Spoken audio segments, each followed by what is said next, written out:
बिना पानी की मोटर के काम करने वाली जुगाड़ू बहू। अरे अब तो बाहर निकला महारानी, कब तक नहाएगी? 1 घंटा हो गया तब से तूने ये शावर चला रखा है, कितना पानी बर्बाद करेगी तू? ओह गॉड मॉम, अभी तो मैंने नहाना स्टार्ट किया है, मुझे थोड़ा टाइम लगेगा नहाने में। आप जाओ प्लीज, मुझे डिस्टर्ब मत करो।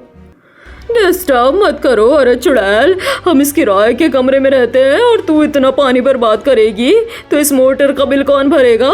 और वैसे भी पानी की थोड़ी बचत किया कर, पानी बर्बाद मत कर। अरे मॉम, आप ना फालतू का टेंशन लेती हो। हमारे यहाँ तो पानी वाली मोटर लगी है, जब भी पानी चाहिए हो बस बटन दबाओ और पानी भर जाएगा। It's so simple. सुमन बड़बड़ाते हुए वहां से चली जाती है। कुछ देर के बाद दीपिका हॉल में बैठी हुई थी। उसके कानों में हेडफोन लगे हुए थे और वो फोन चला रही थी। वॉशरूम में नल चालू था और पानी फैल रहा था। पानी इतना फैल गया था कि हॉल में आ गया था। तभी सुमन वहां आती है और पानी पर फिसल जाती है। हे भगवान, मेरी कमर अंधे हो गई है क्या? देख, पूरे हॉल में पानी भर गया है। कितना पानी बर्बाद कर दिया तूने। तुझे जरा सी भी शर्म नहीं आती? क्या हमारे पास कोई कुआं या समंदर है?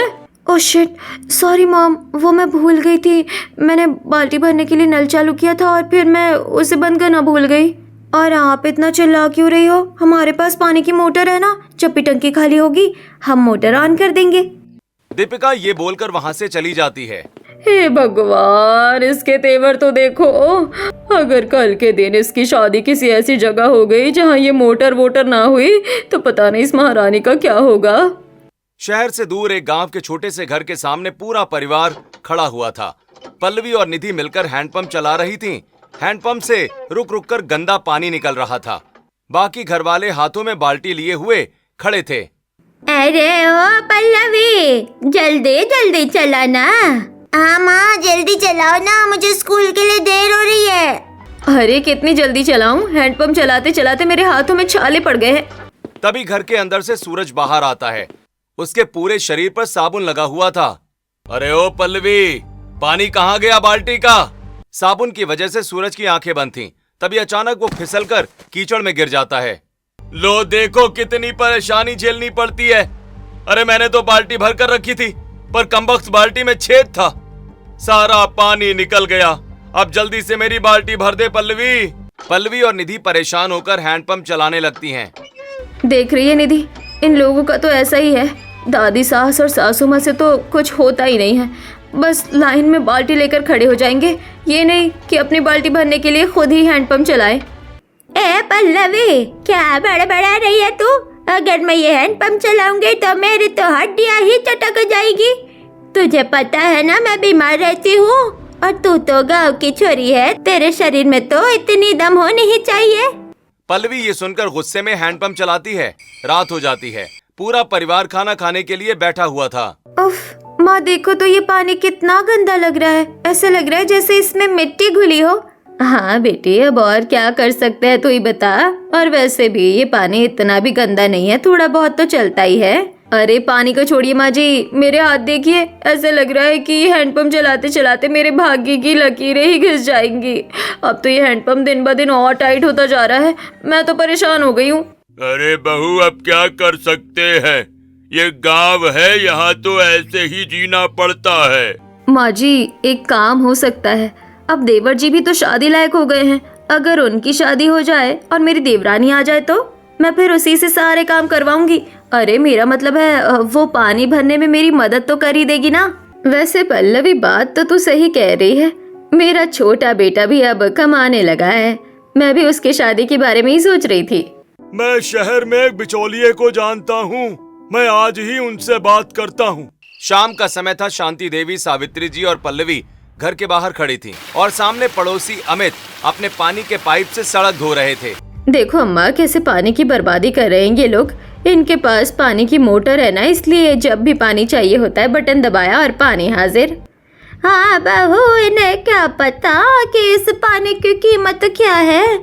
हम यहाँ एक एक बूंद के लिए मेहनत करते हैं। और नहीं तो क्या माँ जी, इनका रोज का तमाशा है। ये लोग तो अपनी छत भी पाइप से ही धोते हैं। ये नहीं कि थोड़ा बहुत पानी बचा ले। अगर ये ऐसे ही बर्बाद करेंगे तो कल को हमारे हैंडपंप से एक बूंद पानी नहीं निकलेगा। कुछ दिन के बाद बिचौलिया रघुनाथ जी को दीपिका का रिश्ता बताता है और कुछ दिनों के बाद दीपिका और विकास का रिश्ता तय हो जाता है और उनकी शादी हो जाती है। ये हैंडपंप है ना? मैंने इसे गांव में देखा था जब मैं बचपन में नानी के घर जाती थी। पर ये यहाँ क्या कर रहा है? क्या आज भी लोग हैंडपंप चलाकर पानी भरते हैं? क्या हुआ देवरानी जी, क्या सोच रही हो? अच्छा, ये हैंडपंप देख रही हो? अच्छे से देख लो, क्योंकि यही तुम्हारी आगे की जिंदगी है।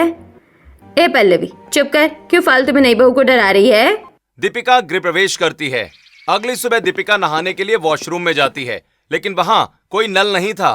What is this? वॉशरूम में नल ही नहीं है, कोई टंकी भी नहीं है और मुझे कहीं पानी वाली मोटर भी नहीं दिख रही।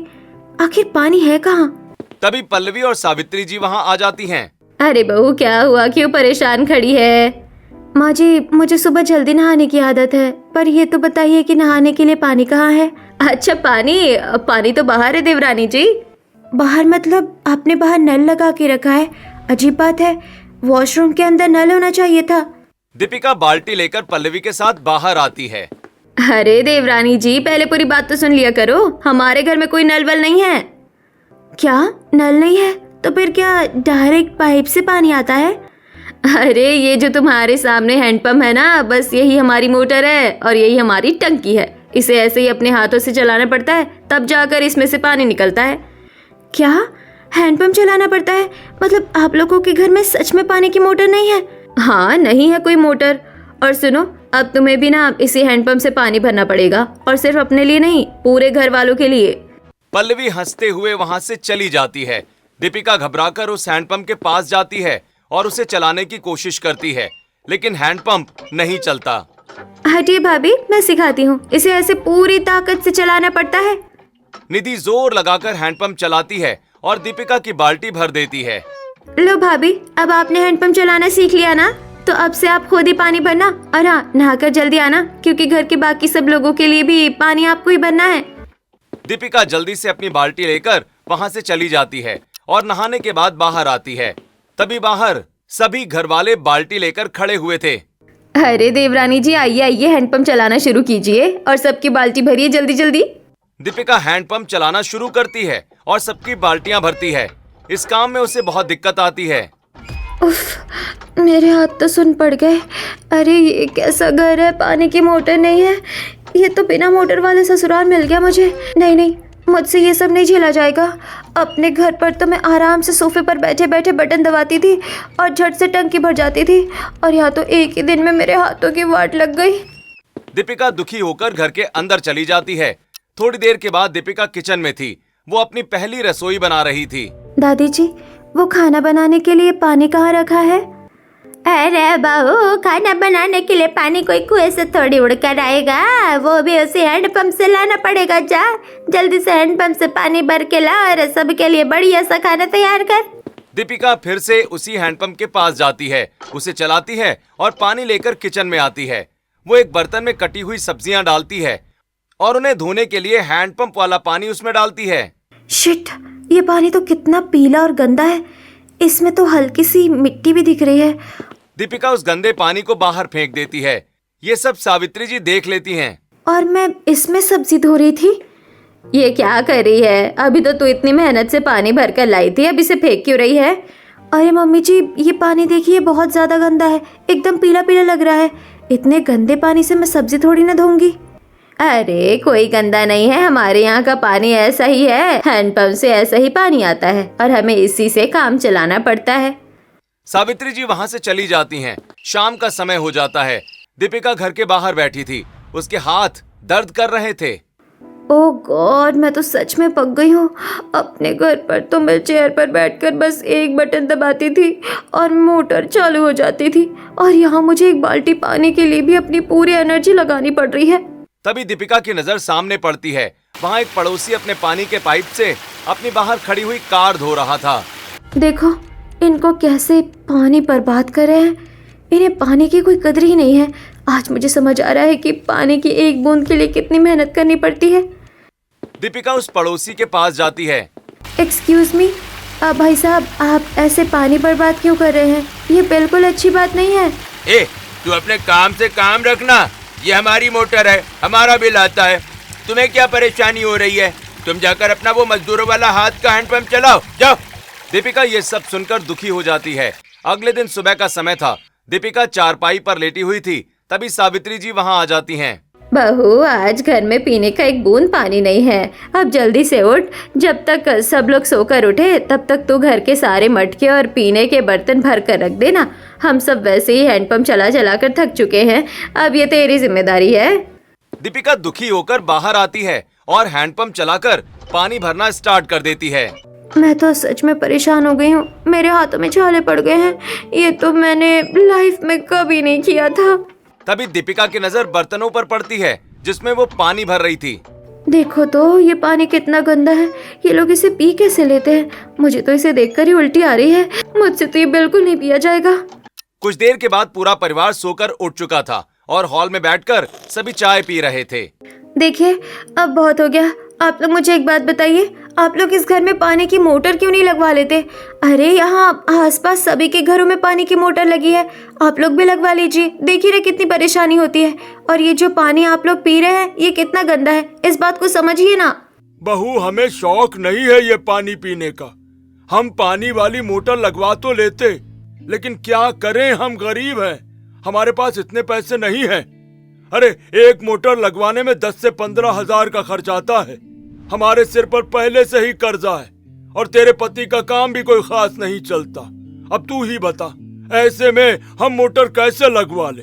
हाँ, इसलिए तुझे थोड़ा एडजस्ट करना पड़ेगा। ये सब सुनकर दीपिका दुखी होकर वहां से चली जाती है। रात को सभी खाना खा रहे थे और वही गंदा पानी पी रहे थे और तभी अचानक चिंटू की तबीयत खराब हो जाती है। माँ, मेरे पेट में बहुत तेज दर्द हो रहा है। और मेरा तो सुबह से सिर फटा जा रहा है। देखिए, मैं आप लोगों को कब से समझा रही हूँ, ये कितना बेकार और गंदा पानी है। आप लोग जो ये पी रहे हो ना, इसी वजह से आप सब बीमार पड़ रहे हो। अरे अगर ये पानी नहीं पियेंगे तो क्या पियेंगे? हमारी मजबूरी है बहू, और वैसे भी ये इतना भी गंदा नहीं है। हमें तो बरसों से यही पानी पीने की आदत है, इसमें हमें कुछ नहीं होगा। ये चिंटू ने बाहर से कुछ उल्टा सीधा खा लिया होगा, उसी से बीमार है। दीपिका सबको समझाती है लेकिन कोई उसकी बात नहीं सुनता। अगले दिन चिंटू की तबीयत ज्यादा खराब हो जाती है, इसलिए उसे डॉक्टर के पास ले जाया जाता है। आप लोग इस बच्चे को पिला क्या रहे हैं? इसके पेट में तो भयंकर इन्फेक्शन है भाई। ये गंदा और दूषित पानी पीने की वजह से बीमार पड़ा है। अगर इसे साफ और उबला हुआ पानी नहीं पिलाया गया तो बीमारी और बढ़ जाएगी। ये सुनकर घरवाले हैरान रह जाते हैं। थोड़ी देर बाद सभी घरवाले घर वापस आ जाते हैं। सभी दुखी बैठे हुए थे। देखिए, मुझे पता है कि हैंडपंप का पानी गंदा है, पर हमारे पास मोटर नहीं है तो क्या हुआ, हम इस पानी को साफ तो कर सकते हैं। आप लोग रुकिए, मैं अभी एक देसी फिल्टर बनाती हूँ। दीपिका आंगन में आ जाती है। वो 3 मिट्टी के मटके लेती है। सबसे ऊपर वाले मटके में वो साफ बालू, बीच वाले में छोटे पत्थर और कोयला, और सबसे नीचे वाले मटके को खाली रखती है। वो ऊपर वाले मटकों के नीचे छोटे छेद कर देती है। फिर वो हैंडपंप का गंदा पानी सबसे ऊपर वाले मटके में भर देती है। पानी साफ होकर नीचे वाले मटके में इकट्ठा होता जाता है। देखिए, पानी कितना ज्यादा साफ हो गया है, लेकिन अभी और साफ करेंगे। दीपिका उस पानी को उबालती है और फिर अच्छे से कपड़े से छान लेती है। अब ये पानी एकदम साफ हो गया है और ये पीने के लिए भी अच्छा है। आप लोगों को विश्वास नहीं है तो पी के देखिए। सभी घरवाले फिल्टर किया हुआ पानी पीते हैं। अरे वाह छोटी बहू, तूने तो कमाल कर दिया। ये पानी तो एकदम मीठा और साफ लग रहा है। हाँ देवरानी जी, सच में अब तो मैं चिंटू को यही पानी पिलाऊंगी। अब से हम सभी इसी तरह पानी को फिल्टर किया करेंगे।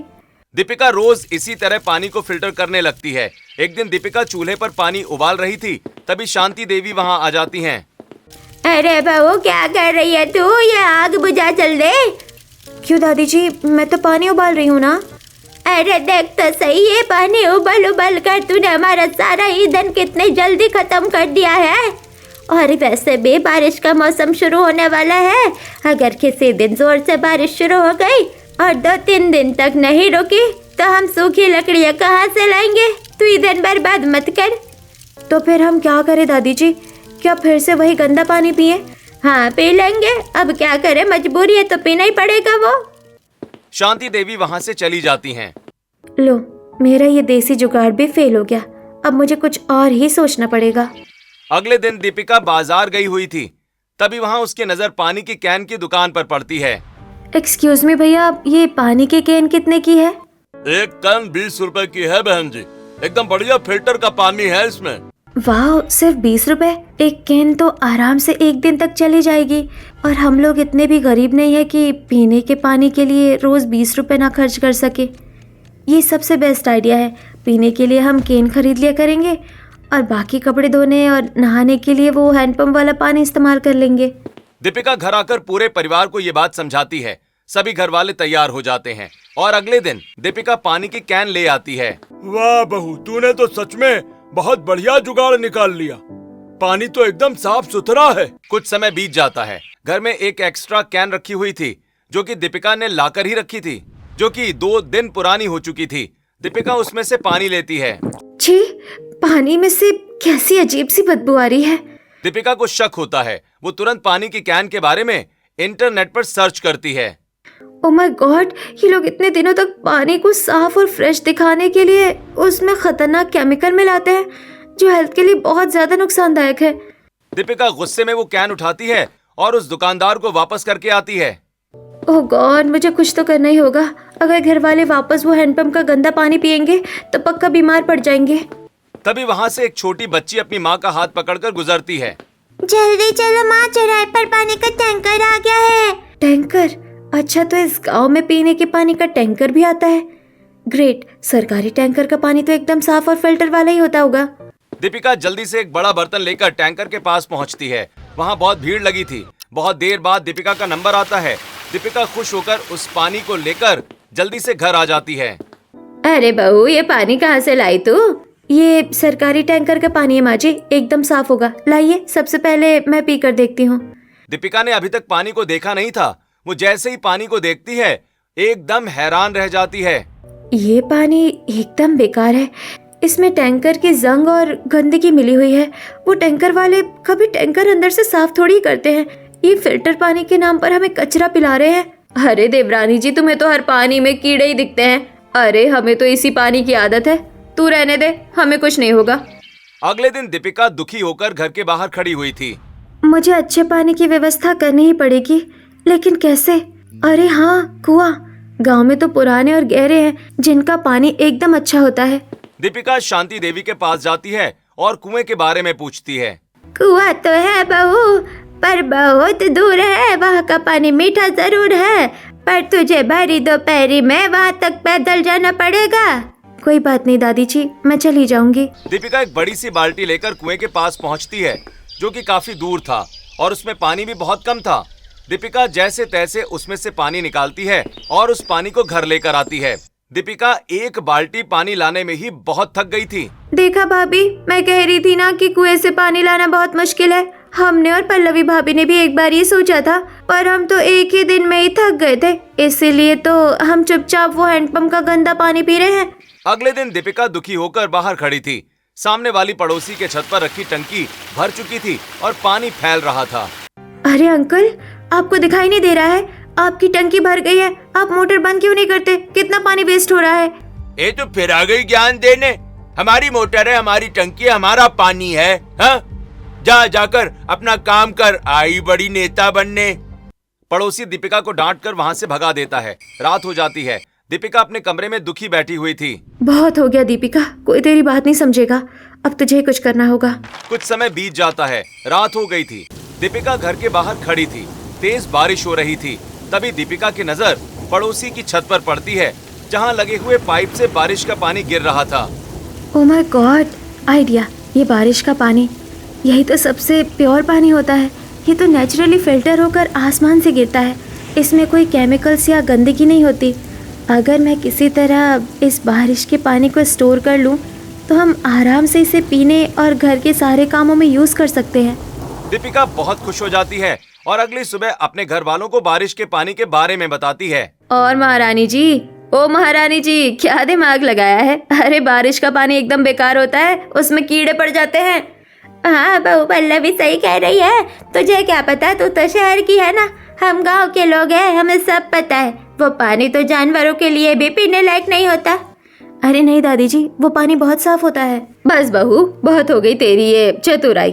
तू इस घर में बारिश का पानी इकट्ठा करने की कोशिश भी मत करना। वो पानी बेकार होता है, उससे बीमारियां फैलती है, और अगर तूने ज्यादा दिमाग लगाया तो मुझसे बुरा कोई नहीं होगा। दीपिका वहाँ से अपने कमरे में आ जाती है। कोई बात नहीं, आप लोगों को जो समझना है समझो, पर मैं ये पानी स्टोर करके ही रहूंगी। रात हो जाती है, बारिश हो रही थी। दीपिका घर के पीछे आती है जहाँ एक पाइप से पानी गिर रहा था। वो उस पाइप के नीचे एक बाल्टी रख देती है। चलो अब देखते हैं कि इस पानी में कीड़े पड़ते हैं या नहीं। 2 दिन बाद दीपिका उस बाल्टी के पानी को देखती है। वो पानी एकदम साफ सुथरा था और उसमें जो गंदगी थी वो भी नीचे बैठ चुकी थी। वाह, ये तो एकदम फिल्टर किया हुआ पानी लग रहा है।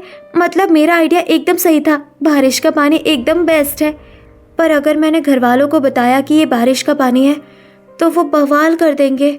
मैं उन्हें बताऊंगी ही नहीं, मैं छुप कर ये पानी स्टोर करूंगी, और अगर किसी ने पूछा तो कोई और बहाना बना दूंगी। अगले दिन रात को दीपिका घर के पीछे बड़े बड़े ड्रम रख देती है और वहाँ बहुत सारे बांस लाती है और बांस का एक सिरा छत पर और दूसरा ड्रम में लगा देती है। परफेक्ट, अब ये बस पाइपलाइन का काम करेंगे और बारिश का पानी सीधे मेरे ड्रम में इकट्ठा हो जाएगा। दीपिका ड्रमों को झाड़ियों से ढक देती है। लो, बन गया मेरी बारिश का पानी स्टोर करने वाला सिस्टम। रात भर छत का सारा साफ पानी इन ड्रमों में भर जाएगा। तभी बारिश शुरू हो जाती है। दीपिका अपने कमरे में आ जाती है। रात भर बारिश होती रहती है। सुबह दीपिका घर के पीछे जाकर देखती है तो ड्रमों के अंदर बहुत सारा पानी इकट्ठा हो चुका था। ये हुई ना बात। दीपिका जल्दी से पानी की बाल्टियां लाती है और उस पानी को एक बार अच्छे से छानती है और फिर सारी बाल्टियां भरकर हॉल में रख देती है। अरे देवरानी जी, ये इतना सारा पानी कहाँ से आ गया? और ये पानी तो साफ लग रहा है। अरे जेठानी जी, ये सब मेरी मेहनत का कमाल है। रात भर जागकर मैंने वो हैंडपंप का पूरा सिस्टम ही खोलकर साफ कर दिया और उसके अंदर एक बढ़िया सा फिल्टर लगा दिया है। अब हैंडपंप से एकदम ऐसा ही साफ पानी निकलेगा। ये सुनकर सभी घर वाले बहुत खुश हो जाते हैं। दोपहर का समय हो जाता है। दीपिका बारिश के पानी का इस्तेमाल खाना बनाने में भी कर रही थी। आज देखना, इस साफ पानी और प्योर बारिश के पानी से खाना कितना टेस्टी बनता है। इन बेचारों ने तो वो खारा पानी पी पी कर अपने मुंह का टेस्ट ही खराब कर लिया है। दीपिका सबके लिए बढ़िया खाना तैयार करती है और सभी घर वाले खाना खाते हैं। अरे वाह, आज तो सब्जी में अलग ही स्वाद आ रहा है, मजा आ गया। और नहीं तो क्या माँ जी, वो पीला और गंदा पानी पीकर तो हमारा मुंह का स्वाद ही बिगड़ गया था और हम बीमार भी पड़ रहे थे। पर जब से छोटी बहू ने वो हैंडपंप में फिल्टर का जुगाड़ किया है ना, तब से तो हमारे भाग्य ही खुल गए। सभी घर वाले दीपिका की बहुत तारीफ करते हैं। खाना खत्म होने के बाद दीपिका बारिश के पानी से ही बर्तन साफ कर रही थी। वाह, देखा मेरा कमाल, बर्तन भी एकदम चांदी की तरह चमक गए। बर्तन साफ करने के बाद दीपिका पूरे घर में भी बारिश के पानी से पोछा लगाती है। सच में ये बारिश का पानी स्टोर करने से मुझे कितना बड़ा फायदा हो गया। खाना भी मस्त बन गया, घर भी चमक गया और मैंने इतने सारे कपड़े भी धो लिए। और सबसे मजेदार बात तो ये है कि किसी को कानो कान खबर तक नहीं हुई। दीपिका खुश होकर अपने काम में लगी रहती है। रात हो जाती है। दीपिका और बड़े बड़े बर्तन घर के पीछे रख रही थी। चलो, अगर आज ज्यादा पानी स्टोर हो गया तो कम से कम 2-3 दिन की टेंशन खत्म। दीपिका वहाँ से जा ही रही थी कि तभी वहाँ विकास उसे देख लेता है। दीपिका, तुम इतनी रात को बारिश में घर के पीछे क्या कर रही हो? अरे कुछ नहीं, वो मैं बस ये देखने आई थी कि बारिश तेज तो नहीं है। मुझे लगा कहीं पीछे वाली दीवार से पानी ना रिसने लगे। ऑल इज वेल, चलो अंदर चलते हैं। दीपिका विकास को अपने साथ ले जाती है। अगली सुबह घर के हॉल में पानी पीने के सारे बर्तन भरे हुए रखे थे और दीपिका वहाँ बैठी हुई थी। अरे ये इतना सारा पानी कहाँ से आ गया? तूने इतनी सुबह सुबह हैंडपंप चला भी लिया? अरे जेठानी जी, सुबह सुबह नहीं, रात भर जागी, बहुत मेहनत की है मैंने, तब जाकर ये पानी इकट्ठा हुआ है। ये सुनकर सभी घर वाले हैरान रह जाते हैं। वाह बहू, तूने तो सच में कमाल कर दिया। हैंडपंप को एकदम फिल्टर वाली मशीन बना दिया। अब तो हमें पानी की कोई दिक्कत नहीं आएगी। पूरा परिवार बहुत खुश हो जाता है। दोपहर हो जाती है। पूरा परिवार एक साथ बैठा था। तभी वहाँ 6-7 रिश्तेदार आ जाते हैं। अरे भाई साहब, आप लोग आइए आइए। लो देवरानी जी, आ गई आफत। अब तो तुम वो हैंडपंप चला चला कर सच में मर जाओगी। अरे 7 मेहमान हैं, इनके नहाने के लिए पानी, कपड़ों के लिए पानी, खाने पीने का पानी, पता नहीं कितना पानी लगेगा। तुम्हारी तो पक्का लंका लगने वाली है। जेठानी जी, आप फिक्र मत कीजिए, मैं सब कुछ बहुत आराम से संभाल लूंगी। अगली सुबह पल्लवी सबसे पहले उठ जाती है। आज तो पक्का पानी नहीं भरा होगा। पल्लवी बाहर आकर देखती है तो बाहर पानी की सारी बाल्टियां भरी थीं और एक पानी का ड्रम भी भरा रखा था। तभी सारे मेहमान भी वहां आ जाते हैं। अरे वाह सावित्री जी, आपके घर में पानी की तो बहुत अच्छी व्यवस्था है भाई।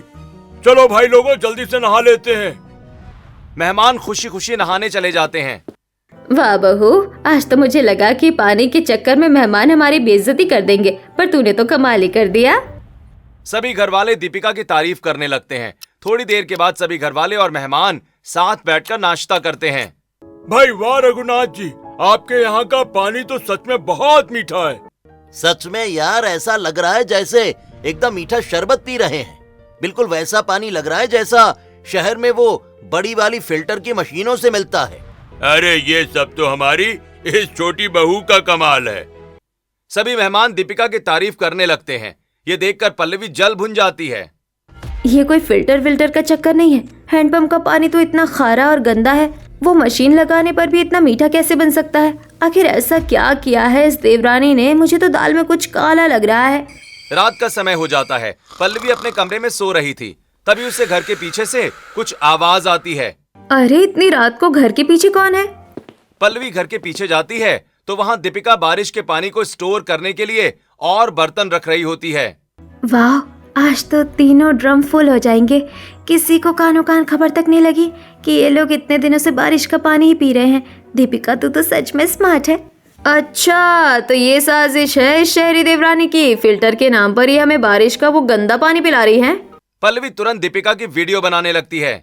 अब बेटा तेरा खेल खत्म। सुबह सासू माँ को ये वीडियो दिखाऊंगी और फिर देखना तेरे साथ क्या होता है। पल्लवी वहाँ से चली जाती है। अगली सुबह चिंटू की तबीयत खराब हो जाती है। अरे पल्लवी, इसे अचानक क्या हो गया? रात तक तो ठीक था। ये सब इस चुड़ैल दीपिका की वजह से हुआ है माँ जी। इसी ने मेरे बच्चे को बीमार किया है। क्या बकवास कर रही हो बहू? मैं बकवास नहीं कर रही बाबूजी। ये हमें फिल्टर के नाम पर बेवकूफ बना रही थी। हमें बारिश का वो गंदा और सड़ा हुआ पानी पिला रही थी। मैंने इसे रात को रंगे हाथों पकड़ा है। मेरे पास वीडियो भी है। पल्लवी सबको वो वीडियो दिखाती है। हे भगवान, हमने तो पहले ही कहा था कि बारिश का पानी जहर होता है। इस शहरी छोरी ने तो पूरे घर को ही वो गंदा पानी पिला दिया। शर्म नहीं आई तुझे? देख, तेरे उस कीड़े वाले पानी की वजह से मेरा पोता मरने की हालत में आ गया है। नहीं माँ जी, प्लीज मेरी बात सुनिए। बारिश का पानी बहुत साफ होता है। मेरी वजह से चिंटू बीमार नहीं हुआ है। दीपिका की बात कोई नहीं सुनता। चिंटू की तबीयत ज्यादा खराब हो रही थी, इसलिए सभी घरवाले उसे जल्दी से हॉस्पिटल ले जाते हैं, जहां डॉक्टर उसका ट्रीटमेंट करते हैं। डॉक्टर साहब, मेरे बच्चे ने वो बारिश का गंदा पानी पी लिया था, उसी वजह से ये बीमार पड़ा है ना। आप लोगों से किसने कह दिया कि बारिश का पानी पीने से कोई बीमार पड़ता है? और वैसे भी इसे कोई नया इन्फेक्शन नहीं हुआ है। ये बच्चा तो उसी पुराने इन्फेक्शन से जूझ रहा है जो इसे वो हैंडपंप के गंदे पानी पीने की वजह से हुआ था। बल्कि मैं तो ये देखकर हैरान हूँ कि अब इसकी रिकवरी बहुत तेजी से हो रही है। वैसे आप लोगों की हेल्थ भी पहले से काफी बेहतर लग रही है। पेट दर्द की शिकायत भी कम हो गई है। हाँ, आखिर आप लोग आजकल कौन सा पानी पी रहे हैं? सर, मैंने घर के पीछे ड्रम लगाकर बारिश का पानी स्टोर किया था। ये लोग पिछले कुछ दिनों से वही पानी पी रहे हैं, पर इन्हें लगता है कि वो पानी बेकार होता है। बेकार? अरे बारिश का पानी दुनिया का सबसे शुद्ध पानी होता है। आजकल तो बड़े बड़े गांवों और शहरों में जहां पानी की कमी है, वहां सरकार खुद बारिश का पानी स्टोर करवा रही है। आपकी छोटी बहू ने आपको बारिश का पानी पिलाकर तो आप लोगों की जान बचाई है भाई। डॉक्टर की ये बात सुन सभी घरवाले दुखी हो जाते हैं। थोड़ी देर बाद सभी घरवाले वापस घर लौट आते हैं। मुझे माफ कर दे मेरी बच्ची, मैं ही अंधी थी जो तेरी अच्छाई नहीं देख पाई। हमें लगा कि बारिश का पानी बेकार होता है, पर आज तूने हमारी आंखें खोल दी। तूने सच में इस घर को बीमारियों से बचा लिया। हाँ बहू, तू तो सच में बहुत चतुर निकली। मुझे भी माफ कर दो देवरानी जी। कोई बात नहीं माँ जी, आपसे हम सब मिलकर पानी बचाएंगे। उस रात सभी घरवाले मिलकर बारिश का पानी स्टोर करते हैं। अगली सुबह दीपिका विकास के साथ पड़ोसी रमेश के घर पहुंचती है। दीपिका के साथ 2 ऑफिसर भी थे। रमेश जी, आपकी बहुत कंप्लेंट आ रही हैं। एक तरफ गांव के लोग पानी की एक एक बूंद के लिए तरस रहे हैं और आप यहाँ बेधड़क सड़कें और गाड़ियां धो रहे हैं। पानी की कोई कद्र है कि नहीं है आपको? इस बर्बादी के लिए आप पर भारी जुर्माना लगेगा। अरे नहीं साहब, माफ कर दीजिए। ऑफिसर्स और दीपिका गांव वालों को इकट्ठा करके पानी बचाने की बात करते हैं और सभी गांव वाले उनकी बात से सहमत हो जाते हैं। दोस्तों, आपको ये कहानी कैसी लगी और दीपिका ने पानी बचाकर सही किया कि नहीं, हमें कमेंट करके जरूर बताएं।